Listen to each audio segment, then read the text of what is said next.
ওয়ালাউ আন্নাহুম ইয যালামু আনফুসাহুম জাউকা, বান্দারে যদি গুনাহ করে ফেলো আমার রহমত থেকে মুখ ফিরিয়ে তুমি চলে যাইও না।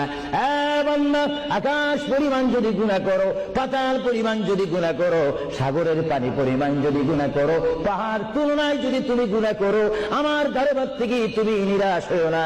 বান্দা, আমি তোমাকে একটি রাস্তা বাতাই দিচ্ছি, একটি পথ তোমাকে আমি দেখাই দিচ্ছি। সেই পথটি কোন পথ তোমরা জানো? ওয়ালাউ আন্নাহুম ইয যালামু আনফুসাহুম জাউকা, বান্দারে যখন তোমরা বরবাদ হয়ে যাবে তখন তোমাদেরকে একটা পথ আমি তোমাদেরকে দেখাই দিলাম, সেই পথটির নাম হচ্ছে আমার রাসূলের মদিনা। জুড়ে বলেন সুবহানাল্লাহ। আমার নবীর দরবার গিয়ে কেঁদে কেঁদে তোমরা বলো, ইয়া রাসূলুল্লাহ, ইয়া হাবিবাল্লাহ, আয়া কা ইয়া রাসূলুল্লাহ। আল্লাহ কোরআনে